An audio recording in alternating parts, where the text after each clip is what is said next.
사도신경으로 우리의 신앙을 고백하며 새벽 예배 하나님께 올려드리겠습니다.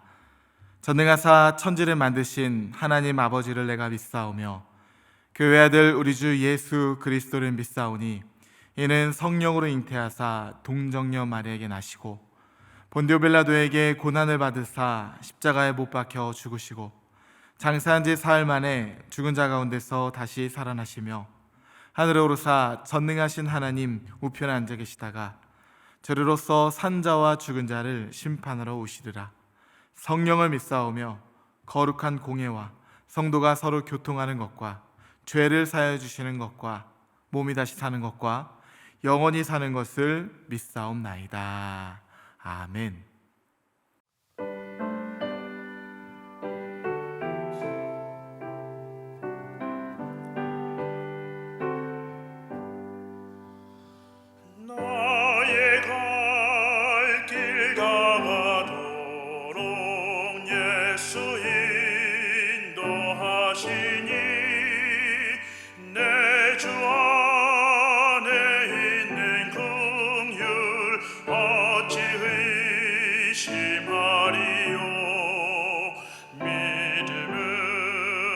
사는 자는 하늘 위로 받겠네. 무슨 일을 만나든지 만사형통하리라. 무슨 일을 만나든지 만사형통하리라.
이 시간 우리에게 주시는 하나님 말씀은 로마서 7장 14절부터 25절까지의 말씀입니다. 우리가 율법은 신령한 줄 알거니와 나는 육신에 속하여 죄 아래 팔렸도다. 내가 행하는 것을 내가 알지 못하노니 곧 내가 원하는 것은 행하지 아니하고 도리어 미워하는 것을 행함이라.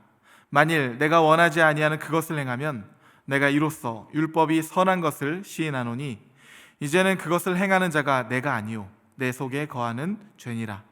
내 속 곧 내 육신에 선한 것이 거하지 아니한 줄을 아노니 원함은 내게 있으나 선을 행하는 것은 없노라. 내가 원하는 바 선은 행하지 아니하고 도리어 원하지 아니하는 바 악을 행하는도다. 만일 내가 원하지 아니하는 그것을 하면 이를 행하는 자는 내가 아니요 내 속에 거하는 죄니라. 그러므로 내가 한 법을 깨달았노니 곧 선을 행하기 원하는 나에게 악이 함께 있는 것이로다. 내 속사람으로는 하나님의 법을 즐거워하되 내 지체 속에서 한 다른 법이 내 마음의 법과 싸워 내 지체 속에 있는 죄의 법으로 나를 사로잡는 것을 보는도다. 오호라, 나는 곤고한 사람이로다. 이 사망의 몸에서 누가 나를 건져내랴? 우리 주 예수 그리스도로 말미암아 하나님께 감사하리로다. 그런즉 내 자신이 마음으로는 하나님의 법을, 육신으로는 죄의 법을 섬기노라. 아멘. 함께 기도하시겠습니다. 사랑해 주님 감사합니다. 우리에게 새 생명을 주시어 포로된 자에게 자유를, 눈먼 자에게 다시 보게 함을, 눌린 자를 자유롭게 하사 주의 은혜의 삶을 살아가게 하시니 감사합니다. 주님, 오늘 나에게 맡겨주신 이 하루가, 오늘 나에게 맡겨주신 나의 생명이 당연한 것이 아니라 하나님의 놀라운 구원의 은혜임을 고백하며 기뻐하고 기도하며 감사하는 하루가 되게 하여 주시옵소서. 오늘도 하나님은 주의 따뜻하고 세밀한 음성을 통해 우리를 찾아오시는 줄 믿습니다. 이 시간 주의 말씀을 듣사오니 주님, 말씀하여 주사 우리의 심령을 새롭게 하여 주시옵소서. 예수님의 이름으로 기도하옵나이다. 아멘. 할렐루야. 네, 오늘은 나의 의지가 아닌 주의 보혈로라는 제목으로 하나님 말씀 전하도록 하겠습니다. 예수님은 산상수훈의 말씀에서 하나님 나라의 그 위대한 역설에 대해서 가르치시죠. 가장 먼저 8가지 복, 8복 말씀으로 그 포문을 여시는데요. 심령이 가난한 자는 복이 있나니 천국이 그들의 것이며, 이렇게 말씀하십니다. 그런데 이 말씀은 이렇게 바꾸어 표현할 수가 있습니다. 심령이 파산한 자는 복이 있나니 천국이 그들의 것이며. 우리가 생각하는 복받은 삶이란 어디까지나 부족한 것이 아니라 넘치는 삶인데, 예수님은 부족함도 아니고 파산한 자가 복이 있다고 말씀하시는 것이에요. 이 세상에서, 나라에서 내려가는 것이 하나님 나라에서는 올라가는 그 첫 발걸음이라는 것이죠. 이렇듯 하나님 나라에는 새로운 법이 다스리는데, 그 법은 하나같이 낡은 옛 법과는 이것이 상반되어 보입니다. 그런 의미에서 일부 신약학자들은 예수님의 이러한 선언을 가리켜 대역전이다, 이렇게 말하기도 해요. 그러고 보면 예수님의 이러한 가르침은 의아하게 들릴 수 있지만, 우리 개인의 삶에 비춰보면 이것을 곱씹어보면 곱씹어 볼수록 서서히 이해되는 말씀이기도 합니다. 왜냐하면 우리 모두는 자신의 끝에서 비로소 예수님을 만난 사람들이기 때문에 그래요. 내 힘으로 문제를 해결할 수 없다는 사실을 인정해야만 했을 때, 내가 얼마나 연약한 존재인지를 절실하게 깨달았을 때, 더는 어찌할 도리가 없을 때. 그래서 주가 일하시네라는 찬양의 가사를 보면 이런 주옥 같은 고백이 있습니다. 날이 저물어 갈 때, 빈들에서 걸을 때, 그때가 하나님의 때. 내 힘으로 안 될 때, 빈손으로 걸을 때 내가 노래해 여호와 이래. 그러면서 이렇게 찬양하죠. 주가 일하시네, 주가 일하시네. 주께 아끼지 않는 자에게 주가 일하시네, 주가 일하시네. 신뢰하며 걷는 자에게. 아멘이신가요? 오늘 본문을 보면 사도 바울도 이런 고백을 합니다. 오호라, 나는 곤고한 사람이로다. 이 사망의 몸에서 누가 나를 건져내랴. 자신이 원하는 바 선을 행하지 못하고 도리어 원치 않는 악을 이 자신의 삶 속에서 바라보면서 사도 바울이 탄식하고 있는 것이에요. 이것이 바로 사도 바울이 느낀 자신의 실존이고 또한 우리들의 모습입니다. 우리 또한 신앙생활을 잘하지만 한편으로는 정말 해결되지 않는 우리의 이 연약한 지점들이 있지 않습니까? 재물의 문제, 관계의 문제, 음란의 문제, 이기심, 각자의 약점들이 있죠. 우리 삶의 이 문제들 속에서 반복되는 그러한 문제들 말이에요. 그런데 진짜 문제는요, 이러한 문제들을 우리가 해결하려고 하면 해결하려고 할수록 오히려 우리는 더 그 문제에 얽매이는다는 데 있습니다. 마치 물속에서 힘을 빼야지 자유로울 텐데 나도 모르게 더 힘이 들어가서 몸이 경직되고 긴장이 되어서 정작 원하는 것을 이루지 못하는 것처럼 말이죠. 내가 물질에 대해서 약하니까 물질에 대해서 좀 깨끗해야겠다. 내가 관계에 대해서 좀 약하니까 이 문제를 어떻게든 해결해야겠어. 내가 이런 중독이 있는데 게임이나 음란이나 이 중독을 끝내야겠어. 그런데 여러분, 어디 그렇게 생각한다고 해서 그게 그렇게 쉽게 해결이 되시던가요? 그것보다는 우리 또한 좋은 마음으로 시작했지만 대개 사도 바울의 탄식처럼 끝이 날 때가 많습니다. 오호라 나는 곤고한 사람이로다. 이 사망의 몸에서 누가 나를 건져내랴. 죄의 삭은 사망이라고 말씀하는데, 그렇다면 이러한 우리의 탄식은 정말 절망이죠. 그런데 오늘 본문에서 사도 바울의 탄식은요, 그저 그렇게 끝나고만 있지는 않습니다. 그는 심령이 파산한 자신의 마음 가운데서 오히려 자신의 끝에서 예수 그리스도의 시작을 향하여 나아가고 있어요. 제가 현대인의 성경으로 25절 말씀을 한번 읽어보겠습니다. 우리 주 예수 그리스도를 통해 나를 구원해 주신 하나님께 감사합니다. 아직도 내 마음은 하나님의 법을 따르고 육신은 죄의 법을 따르고 있습니다. 여러분, 혹시 동굴과 터널의 비유에 대해서 들어보셨습니까? 동굴과 터널은 공통점도 있고 차이점도 있다고 합니다. 공통점은 동굴과 터널 둘 다 그 안이 캄캄하다는 거예요. 반면에 차이점은 동굴은 가도 지속되는 어두움이지만 터널은 가면 갈수록 서서히 빛이 보이고 마침내 빛 가운데로 완전히 나아갈 수가 있다는 것이요. 쉽게 말하면 출구가 있다는 것이죠. 사도 바울도 비록 그 자신에게 여전히 연약한 모습이 없었던 것은 아니지만 그럼에도 그가 절망하지 않고 그의 영혼이 유린당하지 않고 이렇게 소망을 향하여 나갈 수 있었던 것은 그의 삶 가운데 죄의 유일한 출구, 예수 그리스도가 주시는 새 생명을 그가 입었기 때문이에요. 아직도 내 마음은 하나님의 법을 따르고 육신은 죄의 법을 따르고 있습니다. 그러나 우리 주 예수 그리스도를 통해 나를 구원해 주신 하나님께 감사드립니다. 여전히 그가 죄인일 수는 있지만 이제 그는 죄를 향하여 나아가는 죄인이 아니라 죄를 등지고 예수 그리스도를 향하여 나아가는 소망의 사람, 새 생명의 사람이 된 것이에요. 그리고 하나님은 이렇게 자신의 끝에서 예수 그리스도의 시작을 향하는 자들을 가리켜 은혜에 의하여 믿음으로 말미암아 구원받은 사람, 아주 중요한 표현인데요.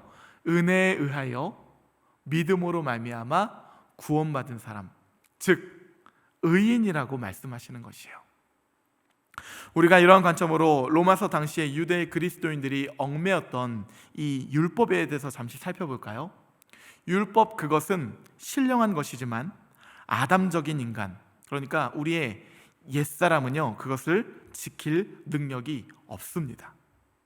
그래서 우리 또한 율법을 지키려고 하면 지키려 할수록 오히려 더 절망을 마주할 수밖에 없어요. 왜요? 되지 않으니까. 오라 나는 곤고한 사람이로다. 내가 원하는 바 선을 행치 못하고 원하지 않는 이 악을 행한다. 이 사망의 몸에서 누가 나를 건져내랴. 이것이 우리의 탄식인 것이죠. 하지만 사망이 아담 한 사람으로 말미암은 것처럼 죽은 자의 부활도 예수 그리스도 한 사람으로 말미암게 되었다, 이렇게 말씀하시죠. 예수 그리스도의 십자가의 죽음과 부활이 예수 그리스도를 믿는 모든 자들에게 부활의 생명을 움트게 하셨다는 것이에요. 또한 예수 그리스도의 그분의 죽음은 우리 옛사람의 죽음, 죄사함을 향하십니다. 그리고 그분의 부활하심은 나의 끝, 우리의 이 죽음의 자리에서 새롭게 시작하시는 은혜의 삶, 부활의 생명을 향하시죠. 그래서 예수님은 심령이 파산한 자에게 복이 있다고, 그들이 하나님 나라를 보게 될 것이다, 이렇게 말씀하시는 것이에요. 당시 유대 그리스도인들 몇몇은요 율법의 완성이요 우리를 자유케 하시는 예수 그리스도를 믿으면서도 여전히 옛사람, 율법을 행하는 것에 매여 있었습니다. 그렇게 해야만 의로워질 수 있었을 것이라 하는 강박이 있었던 것이죠. 아니 어쩌면 율법이 아니라 아담적인 인간 자신의 내면에 하나님과 같은 선함이 있었을 것이라 내심 자기 자신을 기대했던 것일지도 모르겠습니다.